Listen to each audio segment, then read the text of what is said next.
সকাল বন্ধুরা, তোমাদের সকলকে নমস্কার। আমি জয়ন্তী কুণ্ডু, আর তোমাদেরকে সঙ্গে নিয়েই আজকের ব্লগ ভিডিওটা আমি শুরু করতে চলেছি।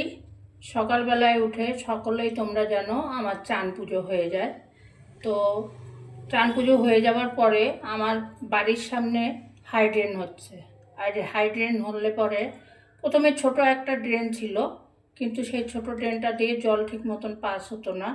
তো এখন যে কমিশনার আছে উনি ওই ড্রেনটাকে ভেঙে একটা বড় ড্রেন তৈরি করছে। তো এই তৈরি করার পিছনে আমাদের প্রচুর কষ্ট করতে হচ্ছে। কি কষ্ট করতে হচ্ছে না, জল ফেলতে পারবো না। তো ঢালাই হয়ে গেছিলো, ঢালাই হয়ে যাওয়ার পরে এখন হচ্ছে আজকে থেকে গাঁথনি শুরু হবে। তাই আমি চান পুজো করে এসে চাটুকু খেয়ে নিয়ে সর্বপ্রথম আমি আগে এঁঠো বাসনগুলো মেজে নেব। এঁঠো বাসন না মাজা হলে জল ফেলা যাবে না, আর জল না ফেলতে পারলে খুবই পরিশ্রম, খুবই কষ্ট। আর নাহলে পরে আমাকে ছাদে চলে যেতে হয়, তারপরে পিছনে চলে যেতে হয় নিচে, খুব কষ্ট হয়। তো আগে বাসনগুলো ওই জন্য আমি মেজে নিচ্ছি বন্ধুরা। বাসন মাজা হয়ে গেলেই মনে করতে হবে ঘরের অর্ধেক কাজ হয়ে গেল, তাই না বলো? তো অল্পই বাসন আছে, রাতে আমি মেজে রেখেছিলাম, এখন অল্প কিছু বাসন আছে, বাসনটা আগে মেজে নেব। আর এদিকে দেখো দিয়ে এসছি জামা কাপড় কাচার জন্য, মেশিন চালিয়ে দিয়ে এসছি। তো জামা কাপড়টাও কাচা হয়ে যাবে, কারণ মিস্ত্রি লেগে যাবে। মিস্ত্রি লেগে গেলে বলবে যে জল ফেলবেন না, তার জন্য আমি আগে আগে কী করছি বলো তো, এই কাজ দুটোকে সেরে নিচ্ছি। তাহলে আর এক সারাদিন আমার নিশ্চিন্ত। এবার যে কটা হবে পরে সে কটা নিয়ে গিয়ে ছাদে নিয়ে গিয়ে ধুয়ে নেব, কি বলো? তোমরা সকলে কে কী কাজ করছো একটু কমেন্ট করে জানাবে। আমার পাশে থেকে বন্ধুরা, তোমাদের কাছে রোজ আমি একটাই আবেদন করি, আমার চ্যানেলটাকে একটু সাবস্ক্রাইবার করে দেওয়ার জন্য।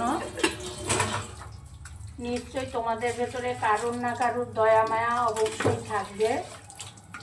আমি এত কষ্ট করে ভিডিও করি, আমি তোমাদের বড় দিদি। আমার চ্যানেলটাকে একটু সাবস্ক্রাইবার করে দিও আমার ছোট ছোট ভাই বোনেরা। অনেক বগর বগর করি, প্রত্যেক দিন বলি, কিছু মনে করো না। এখন আসলাম বিছানায় চাদর পাড়ার জন্য। বিছানার চাদরটাকে তুলে দিয়েছি, তাই এখন বিছানার চাদরটা আবার চেঞ্জ করতে হচ্ছে। এবার বলো তোমরা কি করছো বন্ধুরা? ও আমার সোনা পাখি বন্ধু, তোমরা সকলে কি করছো গো? একটু তো বলো তোমরা সকলে কি করছো, একটু কমেন্ট করে জানাবে আমাকে। আমার তো কাজের কোনো শেষ নেই, একা একা যা যখন ইচ্ছা হয় তাই করি, কি করব বলো? দেখো বিছানার চাদর পাতা হয়ে গেল। আমার কাছে এরকম একটা ঝাঁটা আছে ঝাড়ার জন্য, কিন্তু এটাই আমার পুষায় না। আমি দেখো ঝাঁটা দিয়ে একটা বিছানা ঝাড়া ঝাঁটা তৈরি করেছি। এটা দিয়ে ঝাড়লে পরে বিছানা খুব সুন্দর পরিষ্কার হয়, আর একদম টান টান হয়ে যায়। বিছানার চাদর টান টান না হলে দেখতেও ভালো লাগে না, তাই না বলো? কি করব বলো, একা একা থাকি, যখন যা ইচ্ছা হয় তাই করি আর তোমাদের সঙ্গে শেয়ার করি। এখন বন্ধুরা সবজি কাটতে বসে গেছি। আর সবজি দেখো লাউ শাক এনে রেখেছিলাম, কেমন হয়ে যাচ্ছে। তো লাউ শাকটা আজকে করব, কি দিয়ে করব?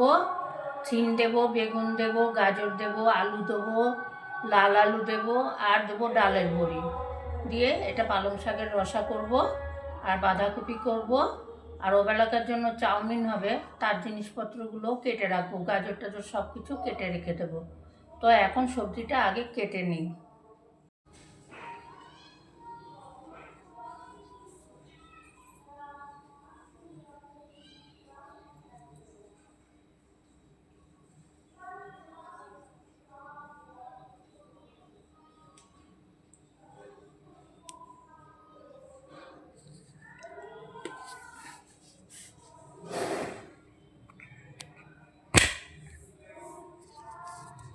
তোমাদেরকে বলেছিলাম না লাউ শাকের ভর্তাটা আমি তোমাদের সঙ্গে শেয়ার করব। তো আমার সব রান্নাই হয়ে গেছে, এখন আমি লাউ শাকের ভর্তা করব, তার জন্য তোমাদের সঙ্গে শেয়ার করতে আসলাম। দেখো আমি দিয়েছি আদা দিয়ে দিয়েছি আর লঙ্কা দিয়েছি। দেবার পরে আমি শাকটাকে ধুয়ে রেখেছি, এখন আমি শাকটা এর ভিতরে অ্যাড করে দেব।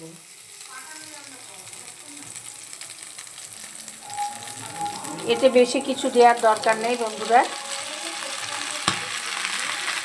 আর আমি কালো জিরে 1 প্যাকেট ভেজে গুঁড়ো করে রেখে দিয়েছি। কেন বলো তো বন্ধুরা, আমার না ভর্তা খেতে খুব ভালো লাগে। মাছ মাংস সব কিছুর চাইতে আমার ভর্তাটা খেতে খুবই ভালো লাগে। আর এই যে দেখো কালো জিরের গুঁড়ো আমি গুঁড়ো করে রেখেই দিয়েছি এই ভর্তা টর্তা খাওয়ার জন্য।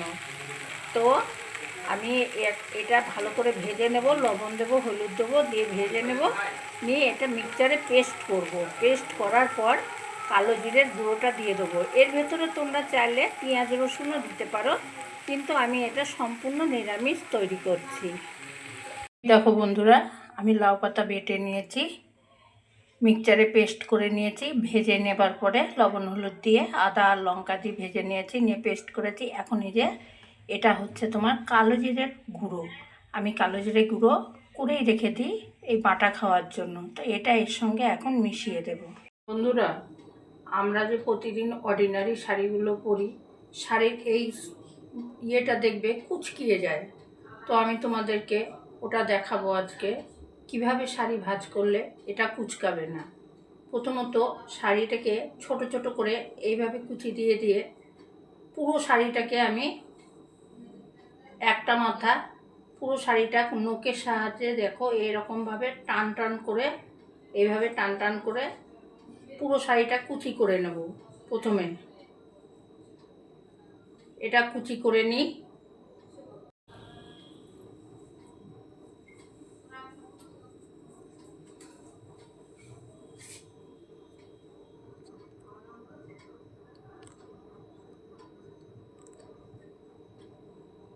এটা পায়ের তলায় ধরে রেখে আবার এই যে উল্টো দিকটা এইভাবে ভাঁজ করতে হবে, তাহলে তোমার শাড়ি যে কুচকিয়ে যায় পাড়ের সাইডটা একটুও কুচকানো থাকবে না, আর সুন্দর শাড়ি একদম টান টান থাকবে।